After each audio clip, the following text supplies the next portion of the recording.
We're back with more of our chapter book read-along of Holes by Louis Sachar. Now, we are getting toward the end of the story. So, if you're watching this with anyone, take a minute to pause and talk about some of the things you remember from the story. Maybe some main characters, some things that you thought were really interesting, your favorite parts. And then, here comes my review. Holes is about a boy named Stanley Yelnats. Now, Stanley is always in the wrong place at the wrong time. He literally got hit in the head with some very expensive shoes, and they blamed him for stealing them. The judge gave him the option. He could go to jail or he could go to Camp Green Lake. Well, he'd never been to camp before, so he went to Camp Green Lake. The thing is that Camp Green Lake is not like a regular camp. It's a camp for boys who have been in trouble. It also is not green, nor is there a lake. They have to dig holes out on an old barren lake every day in the hot, hot sun to build character? Well, Stanley finds out that the warden is actually looking for something. And he believes it's from the outlaw Kissin' Kate Barlow. Now, Stanley also makes some friends and some not so friends while at camp. Zero is his friend there who was also in his tent. Mr. Pendansky is his counselor, and Mr. Sir is one of the other adults at the camp. Along with the warden, they run the camp. Now, Stanley and Zero got into a little trouble and ran away from camp. Here's the thing. They're in a desert. There's no water or anything. So they're in a bit of trouble. And luckily, Stanley found Zero just in time. So we'll see what happens there. But before we move on from our review, I want to remind you of a couple other things. Stanley, his great-grandfather, was robbed by a lady named Kissin' Kate Barlow. She was an outlaw in the Wild West and had lived at Green Lake before the lake dried up. She was a school teacher and fell in love with a man named Sam, who was the onion picker. Well, it was 110 years ago, and first off, wasn't okay then either. But Sam was black, and the townspeople did not like him and Catherine being together. They killed Sam and ran Catherine out of town. Well, she turned into an outlaw and kind of came back for her revenge. See what happens. She also buried her treasure somewhere out on what used to be the lake of Green Lake. See. One other thing is Stanley's great-great-grandfather, his no good, dirty, rotten, pig-stealing great-great-grandfather, made a deal with a woman named Madame Zeroni. He broke that deal, and so now Stanley and all of his family are cursed with bad luck. Well, we'll see now what happens with Stanley and Zero as they are trying to find God's thumb, a mountain that Stanley's great-grandfather survived at when he was robbed by Kissin' Kate Barlow. Let's see what happens next. Let's get started with chapter 36. They put 4 of the unbroken jars in the burlap sack in case they might be able to use them. Stanley carried the sack. Zero held the shovel. "I should warn you," Stanley said. "I'm not exactly the luckiest guy in the world." Zero wasn't worried. "When you spend your whole life living in a hole," he said, "the only way you can go is up." They gave each other the thumbs up sign, then headed out. It was the hottest part of the day. Stanley's empty canteen was still strapped around his neck. He thought back to the water truck and wished he had at least stopped to fill his canteen before running off. They hadn't gone very far before Zero had another attack. He clenched his stomach, and as he let himself fall to the ground, Stanley could only wait for it to pass. The sploosh had saved Zero's life, but now it was destroying him from the inside. He wondered how long it would be before he, too, felt the effects. He looked at Big Thumb. It didn't seem any closer than when they first started out. Zero took a deep breath and managed to sit up. "Can you walk?" Stanley asked him. "Just give me a second," Zero said. He took another breath, then using the shovel, pulled himself back to his feet. He gave Stanley a thumbs up sign, and they continued. Sometimes Stanley would try to go for a long while without looking at Big Thumb. He'd make a mental snapshot of how it looked, then wait maybe 10 minutes before looking again to see if it was any closer. It never did. It was like chasing the moon. And if they ever reached it, he realized, then they'd still have to climb it. "I wonder who she was," said Zero. "Who?" said Stanley. "Mary Lou," said Zero. Stanley smiled. "I guess she was a real nice person on a real lake. It's hard to imagine." "I bet she was pretty," said Zero.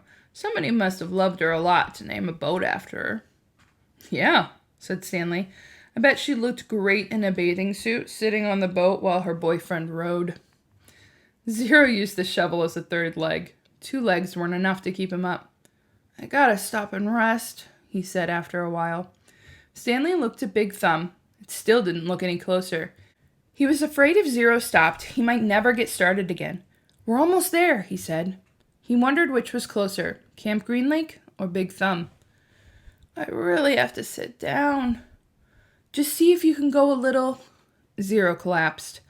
The shovel stayed up a fraction of a second longer, perfectly balanced on the tip of the blade, and fell next to him. Zero knelt, bent over with his head on the ground. Stanley could hear very low moaning sound coming up from him. He looked at the shovel and couldn't help but think that he might need to dig a grave. Zero's last hole. "And who would dig a grave for me?" he thought. But Zero did get up, once again flashing the thumbs up. "Give me some words," he said weakly. It took Stanley a few seconds to realize what he meant. He smiled and said, "R-U-N." Zero sounded it out for himself. Run, run. Good. F-U-N. Fun. The spelling seemed to help Zero. It gave him something to concentrate on besides the pain and weakness. It distracted Stanley as well. The next time he looked up at Big Thumb, it really did seem closer. They quit spelling words when it hurt too much to talk. Stanley's throat was dry. He was weak and exhausted, yet as bad as he felt, he knew that Zero felt 10 times worse. As long as Zero could keep going, he could keep going too. It was possible, he thought, he hoped, that he didn't get any of the bad bacteria. Zero hadn't been able to unscrew the lid. Maybe the bad germs couldn't get in either. Maybe the bacteria were only in the jars which opened easily, the ones he was now carrying in his sack.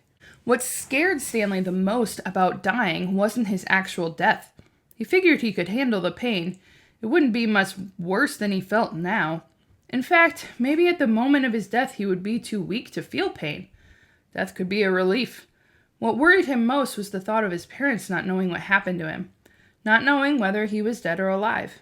He hated to imagine what it would be like for his mother and father, day after day, month after month, not knowing, living on false hope.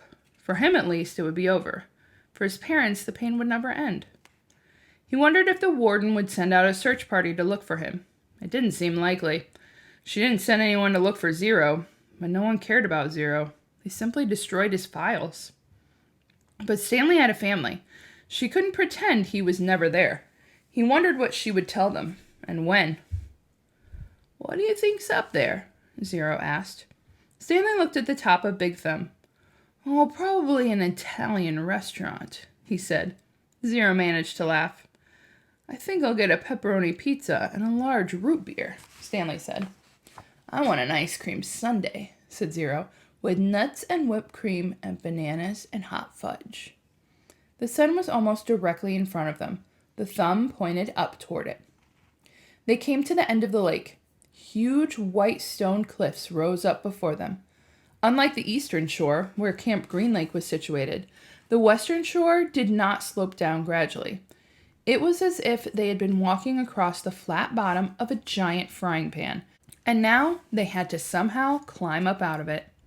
They could no longer see Big Thumb. The cliffs blocked their view. The cliffs also blocked out the sun. Zero groaned and clenched his stomach, but he remained standing. "I'm all right," he whispered. Stanley saw a root, about a foot wide and 6 inches deep, running down the cliff. On either side of the root, there were ledges. "Let's try there," he said. It looked to be about a 50-foot climb straight up. Stanley still managed to hold the sack of jars in his left hand as he slowly moved up from ledge to ledge, crisscrossing the rut. At times, he had to use the side of the rut for support in order to make it to the next ledge. Zero stayed with him somehow. His frail body trembled terribly as he climbed the stone wall. Some of the ledges were wide enough to sit on.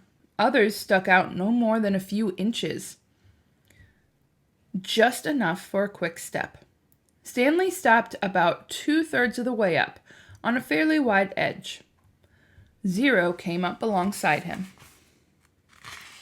"You okay?" Stanley asked. Zero gave him the thumbs up sign. Stanley did the same. He looked above him. He wasn't sure how he'd get to the next ledge. It was 3 or 4 feet above his head, and he didn't see any footholds. He was afraid to look down. "Give me a boost," said Zero, "and I'll pull you up with the shovel." "You won't be able to pull me up," said Stanley. "Yes, I will," said Zero. Stanley cupped his hands together, and Zero stepped on the interwoven fingers. He was able to lift Zero high enough for him to grab the protruding slab of rock. Stanley continued to help from below as Zero pulled himself up onto the ledge. While Zero was getting himself situated up there, Stanley attached the sack to the shovel by poking a hole through the burlap. He held it up to Zero. Zero first grabbed a hold of the sack, then the shovel. He set the shovel so that half the blade was supported by the rock slab. The wooden shaft hung down towards Stanley. "Okay," he said. Stanley doubted this would work. It was one thing for him to lift Zero, who was half his weight. It was quite another for Zero to pull him up. Stanley grabbed hold of the shovel as he climbed up the rock wall, using the sides of the rut to help support him. His hands moved one over another up the shaft of the shovel. He felt Zero's hand clasp his wrist. He let go of the shaft with one hand and grabbed the top of the ledge. He gathered his strength for a brief second, which seemed to defy gravity as he took a quick step up the wall and with Zero's help pulled himself the rest of the way over the ledge. He caught his breath. There was no way he could have done that a few months ago. He noticed a large spot of blood on his wrist. It took a moment to realize it was Zero's blood. Zero had deep gashes in both his hands. He had held on to the metal blade of the shovel, keeping it in place as Stanley climbed. Zero brought his hands to his mouth and sucked up his blood. One of the glass jars had broken in the sack. They decided to save the pieces. They might need to make a knife or something. They rested briefly, then continued on up. It was a fairly easy climb the rest of the way. When they reached flat ground, Stanley looked up to see the sun, a fiery ball balancing on top of Big Thumb, like God was twirling a basketball. Soon they were walking in the long, thin shadow of the thumb. Chapter 37. "We're almost there," said Stanley. He could see the base of the mountain. Now that they really were almost there, it scared him. Big Thumb was his only hope. If there was no water, no refuge, then they'd have nothing, not even a hope. There was no exact place where the flat land stopped and the mountain began. The ground got steeper and steeper.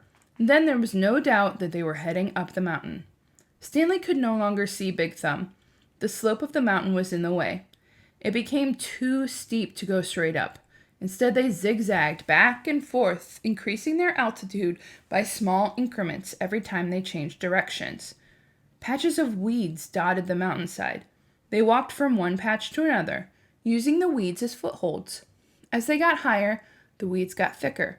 Many had thorns, and they had to be careful walking through them. Stanley would have liked to stop and rest, but he was too afraid that they'd never get started again. As long as Zero kept going, he could keep going too. Besides, he knew they didn't have much daylight left. As the sky darkened, bugs began appearing above the weed patches. A swarm of gnats hovered around them, attracted by their sweat. Neither Stanley or Zero had enough strength to try to swat them. "How are you doing?" Stanley asked. Zero pointed, a thumbs up. Then he said, "If a gnat lands on me, it'll knock me over." Stanley gave him some more words. "B-U-G-S," he spelled. Zero concentrated hard. And then said, "Boogs." Stanley laughed. A wide smile spread across Zero's sick and weary face as well. "Bugs," he said. "Good," said Stanley. "Remember, it's a short U if there's no E at the end. Okay, here's a hard one. How about L-U-N-C-H?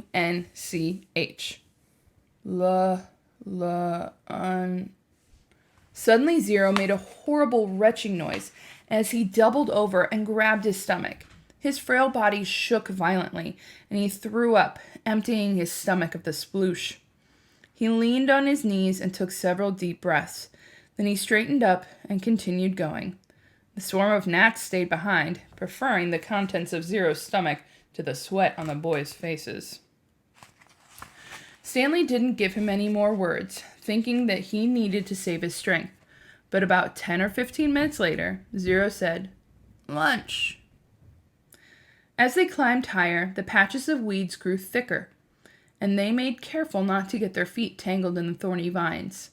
Stanley suddenly realized something. There hadn't been any weeds on the lake. "Weeds and bugs," he said. "There's got to be water around here somewhere. We must be getting close." A wide clown-like smile spread across Zero's face. He flashed a thumbs-up sign and then fell. He didn't get up. Stanley bent over him. "Come on, Zero," he urged. "We're getting close. Come on, Hector. Weeds and bugs, weeds and boogs." Stanley shook him. "I've already ordered your hot fudge sundae," he said. "They're making it right now." Zero said nothing. Chapter 38. Stanley took hold of Zero's forearms and pulled him upright. Then he stooped down and let Zero fall over his right shoulder. He stood up, lifting Zero's worn-out body off the ground. He left the shovel and sack of jars behind as he continued up the mountain. Zero's legs dangled in front of him. Stanley couldn't see his feet, which made it difficult to walk through the tangled patches of weeds and vines. He concentrated on one step at a time, carefully raising and stepping down each foot. He thought only about each step, and not the impossible task that lay before him. Higher and higher he climbed. His strength came from somewhere deep inside himself, and also seemed to come from outside as well. After focusing on Big Thumb for so long, it was as if the rock had absorbed his energy, and now acted like some kind of magnet pulling him toward it. After a while, he became aware of a foul odor. At first he thought it came from Zero, but it seemed to be in the air, hanging heavy all around him. He also noticed that the ground wasn't steep anymore. The ground had flattened. A huge stone precipice rose up ahead of him, just barely visible in the moonlight. It seemed to grow bigger with each step it took. It no longer resembled a thumb, and he knew he'd never be able to climb it. Around him, the smell became stronger. It was the bitter smell of despair. Even if he could somehow climb Big Thumb, he knew he wouldn't find water. How could there be water on top of a giant rock? The weeds and bugs survived here only by the occasional rainstorm, like one he had seen from camp. Still, he continued toward it. If nothing else, he wanted to at least reach the thumb. He never made it. His feet slipped out from under him. Zero's head knocked back against his shoulder, and he fell and tumbled into a small, muddy gully. As he lay face down in the muddy ditch, he didn't know if he'd ever get up again. He didn't know if he'd even try. He had to come all this way to... You need water to make mud. He crawled along the gully in the direction that seemed the muddiest. The ground became gloppier. The mud splashed up as he slapped the ground. Using both hands, he dug a hole in the soggy soil. It was too dark to see, but he thought he could feel a tiny pool of water at the bottom of this hole. He struck his head in the hole and licked the dirt. He dug deeper, and as he did so, more water seemed to fill the hole. He couldn't see it, but he could feel it, first with his fingers, then with his tongue.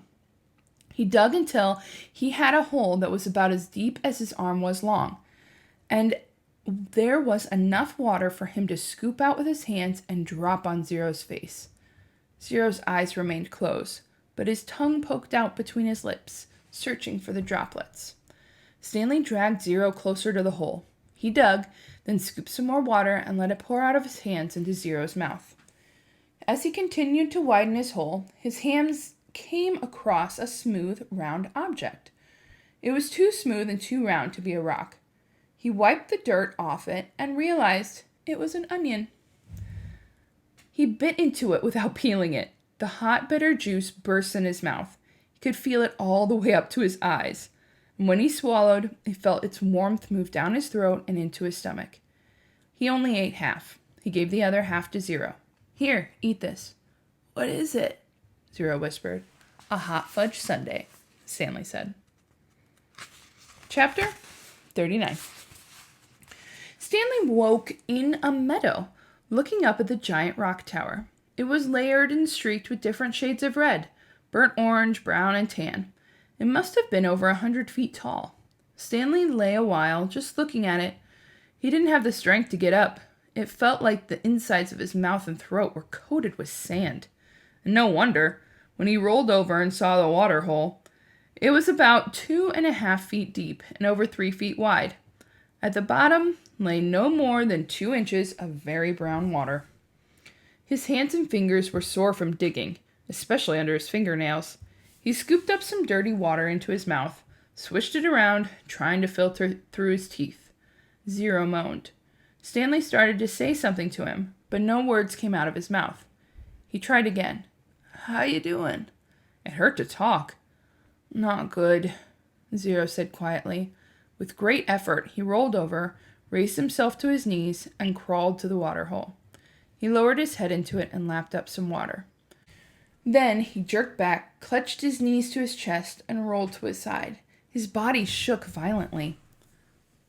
Stanley thought about going back down the mountain to look for the shovel, so he could make the water hole deeper.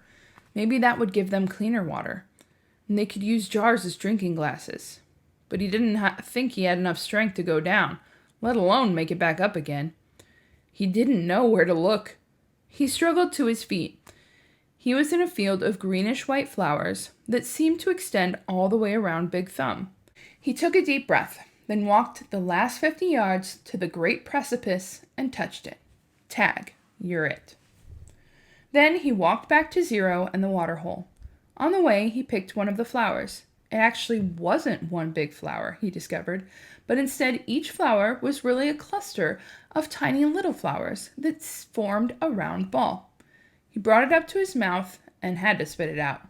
He could see part of the trail he had made the night before, when he carried Zero up the mountain. If he was going to head back down and look for the shovel, he realized he should do it soon, while the trail was still fresh, but he didn't want to leave Zero. He was afraid Zero might die while he was gone. Zero was lying doubled over on his side.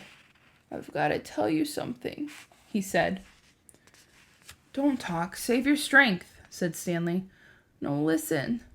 Zero insisted. Then he closed his eyes as his face twisted in pain. "I'm listening," Stanley whispered. "I took your shoes," Zero said. Stanley didn't know what he was talking about. His shoes were on his feet. "That's all right," he said. "Just rest now." "It's all my fault," said Zero. "It's nobody's fault," said Stanley. "I didn't know," Zero said. "That's okay," Stanley said. "Just rest." Zero closed his eyes, but again he said, "I didn't know about the shoes." "What shoes?" "From the shelter." It took a moment for Stanley to comprehend. Clyde Livingston's shoes? "I'm sorry," said Zero. Stanley stared at him. It was impossible. Zero was delirious. Zero's confession seemed to bring him some relief. The muscles in his face relaxed. As he drifted into sleep, Stanley softly sang a song that had been in his family for generations. if only, the woodpecker sighs. The bark on the tree was a little bit softer. While the wolf waits below, hungry and lonely, he cries to the moon, if only, if only. Chapter 40. When Stanley found the onion the night before, he didn't question how it had come to be there. He ate it gratefully. But now he sat gazing at Big Thumb and the meadow full of flowers, and he couldn't help but wonder about it. If there was one wild onion, there could be more. He intertwined his fingers and tried to rub out the pain. Then he bent down and dug up another flower, this time pulling up the entire plant, including the root. "Onions! Fresh, hot, sweet onions!" Sam called as Mary Lou pulled the cart down Main Street. 8 cents a dozen. It was a beautiful spring morning. The sky was painted pale blue and pink, the same color as the lake and the peach trees along its shore. Mrs. Gladys Tennyson was wearing just her nightgown and robe as she came running down the street after Sam.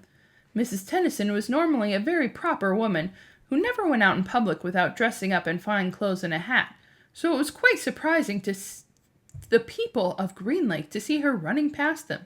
"Sam!" she shouted. "Whoa, Mary Lou," said Sam, stopping his mule and cart. "Good morning, Mrs. Tennyson," he said. "How's little Becca doing?" Gladys Tennyson was all smiles.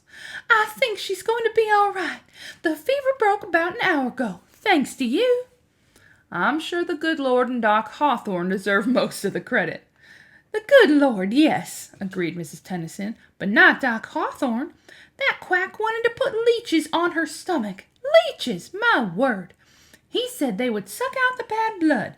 Now, you tell me, how would a leech know good blood from bad blood?"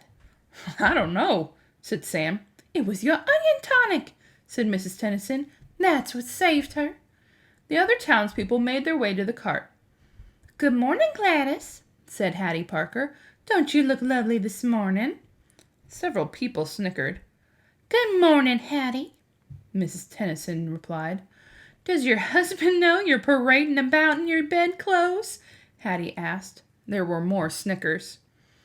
"My husband knows exactly where I am and how I am dressed, thank you," said Mrs. Tennyson.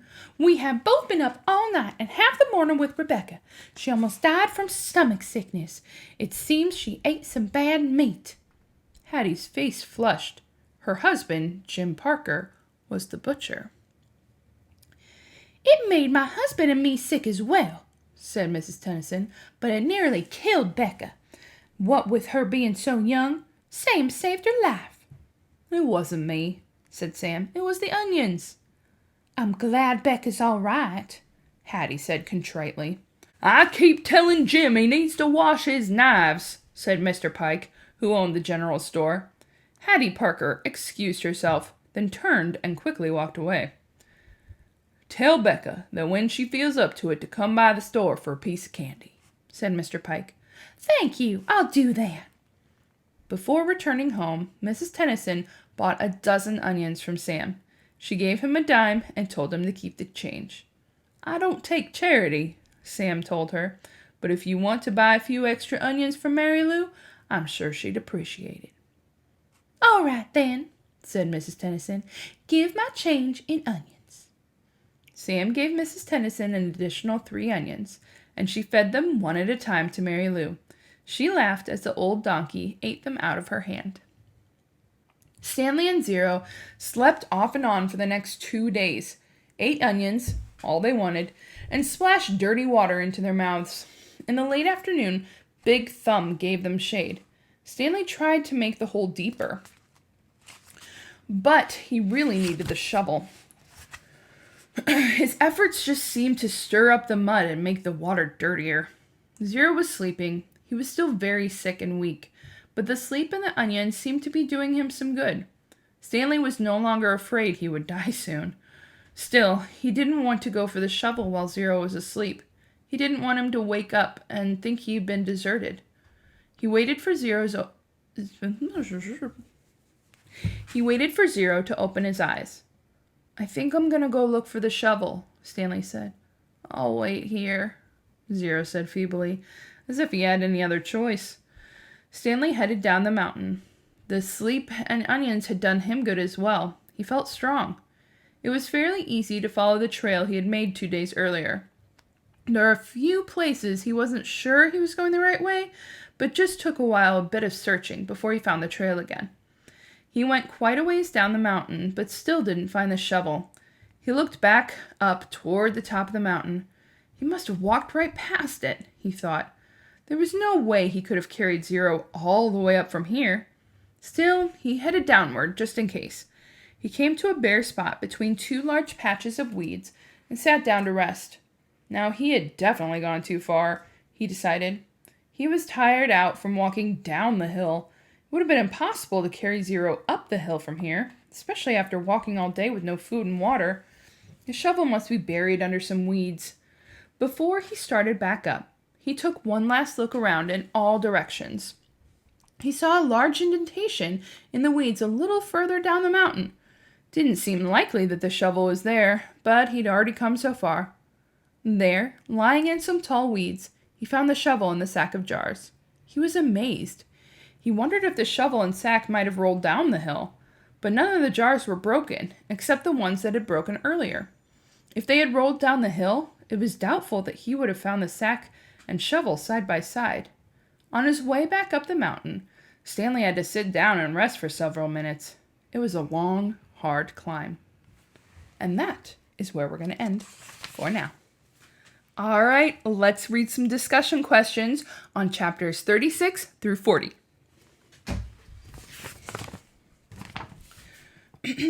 Why did the boys make frequent stops as they walked across the lake? Well, Zero had drank something that he called sploosh. Do you guys remember that? It was old spiced peaches, like 100-year-old spiced peaches. And it was making his stomach hurt really bad. So he had to stop when he got an especially stomach pain. According to Zero, how did the boat probably get its name? He thought it had to be the prettiest girl ever. I love it. What 2 important discoveries does Stanley make after tumbling into the gully? So they've made it all the way up the mountain, and then he fell.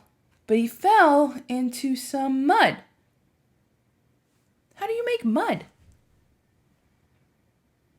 Dirt and water.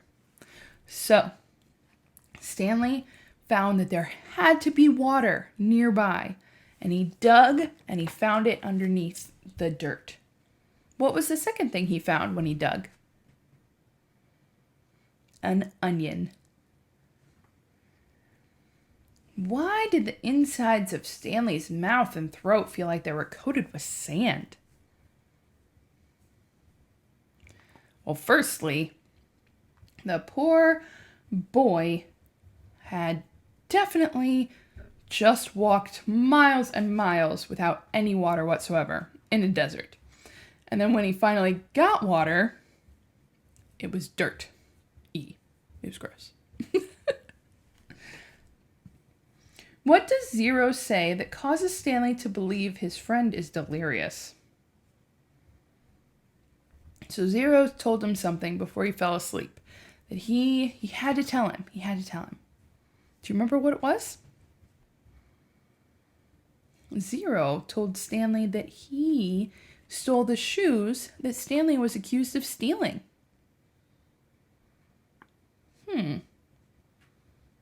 It was kind of funny, though, because he's like, I took your shoes. And Stanley's like, I'm wearing shoes.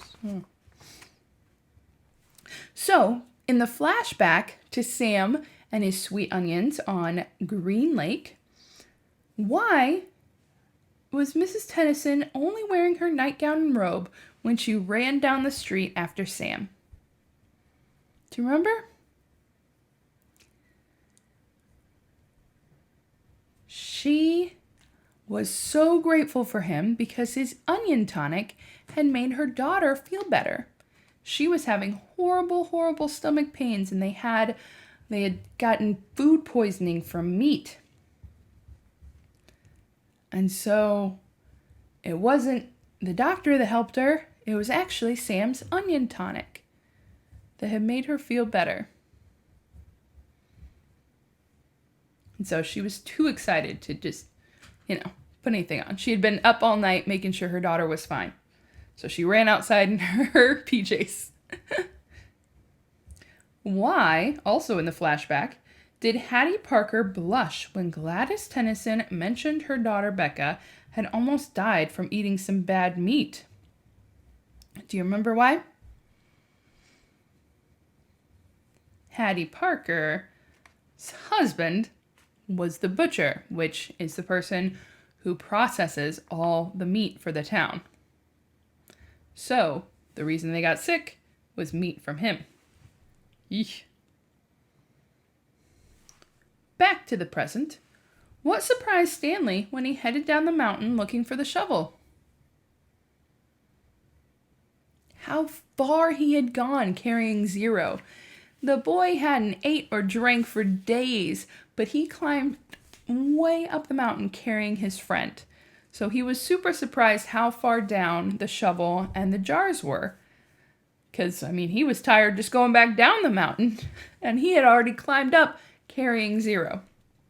Well, that is where we are going to end today. We are getting so close to the end. Here's where we are. There's only 50 chapters total. So we are getting nearer and nearer to the end of this story, and I can't wait to see what happens next. We hope to see you next time and that you enjoyed this part of the story. We'll see ya. Bye, everyone.